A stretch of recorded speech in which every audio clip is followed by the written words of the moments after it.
ਛਣਨ ਨਾਲ ਹੈ। ਇੱਥੋਂ ਕੇਲੇ ਨਿਕਲਣਗੇ, ਇੱਥੋਂ ਨਿਕਲਣਗੇ, बाकी कुछ और निकले खड़े ने गुच्छे कुछ इधर। अस्सलाम वालेकुम friends, welcome back to my new vlog. कैसे हैं फ्रेंड्स आप? उम्मीद करता हूँ कि आप सब खैर अखरियत से होंगे, अखरियत नहीं खैर अफियत से होंगे। तो आज का व्लॉग अल्लाह के फजल करम से शुरू करते हैं। मुरबे पहुँच गए हैं जी। सुबह सुबह का टाइम है, माशाल्लाह ठंडियाँ हवावां गुलियाँ हुई हैं। तकरीबन टाइम हो गया जी टाइम हो गया 7:13 हो गए ने। तो मुरबे आ गए जी। तो वेख्या जी अपने केलियां नूं निगाह मारी जो कि बिल्कुल ही अजे कच्चे ने, जो कि अजे रेडी नहीं हो रहे। जदों ये रेडी हो जाएंगे फिर ये पक जाएंगे। इन्हां नूं हुण इन्हां दा एक ही हल है, इन्हां ला के ते इन्हां नूं पकावांगे किसी तरीके नाल, या तो फिर यूट्यूब तो वेखांगे कि किस तरीके नाल पकदे हैं। अगर यूट्यूब तो भी समझ ना आई तो फिर किसी सियाणे बंदे को तुहाडे रंगे को फिर मशवरा लैके सलाह लैके इन्हां नूं फिर ला के ते इन्हां नूं पकावांगे, जो कि अजे ये बिल्कुल कच्चे ने। वेख सकते हैं एक कुछ छनन नाल है। इत्थों केले निकलणगे, इत्थों निकलणगे, बाकी कुछ और निकले खड़े ने गुच्छे कुछ इधर भी ने। शायद इधर भी लगे हो, नहीं जी इधर नहीं लगे हुए क्योंकि ये अजे छोटा केला है। इधर नहीं लगे हुए, इधर ही लगे हुए हैं। वेख सकते हैं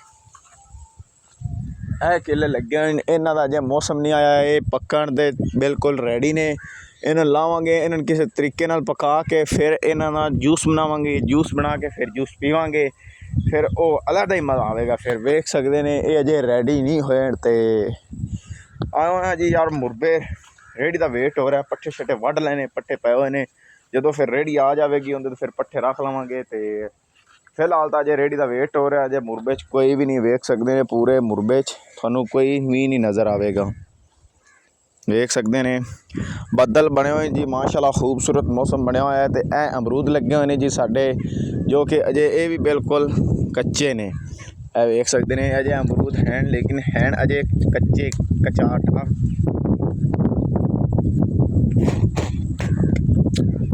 अजे बिल्कुल ये अमरूद कच्चे ने, अजे पक्का दे मौसम नहीं आया। तो यह जी फीटर हमारा वेख सकते हैं बिल्कुल विच पटा इहदा डिग्गा पे जी। और वेख सकते हैं पटा तो यह उतों कज दिता है इनू। तो वेख सकते हैं एक छोटा जा फीटर है। तो जेडे जी पट्ठे वड्डे पैण मैं पट्ठे वढ़ दिते ने। हुण हो रहा जी रेहड़ी का वेट हो रहा। जो रेहड़ी आएगी फिर उन्हें रख के लै जावांगे। एक तो यार मैनू एलर्जी नहीं जा रही। कमेंट्स इनका कोई अच्छा जा इलाज दसो कि यार मेरी एलर्जी चली जाए। पता नहीं यार की मसला बनया, खैर साली जा ही नहीं रही है। इनका कोई हल यार दस दो। तो बाकी हूँ यार रेहड़ी का वेट हो रहा है, या कोई कज़न ले आएगा या कोई होर बच्चा फिर लैके आएगा, क्योंकि मैं अज रनाले भी जाना है, कोई छोटा जा काम है यार। तो इस गलू मैं कि यार सुबह सुबह जल्दी ना काम शाम तो फारग हो जाने हैं। तो इस गलू कामल तो मैं हो गया सी फारग, क्योंकि सुबह का टाइम है। देख सकते हैं फसलों हवावां ठंडियां गुलियां आई हैं।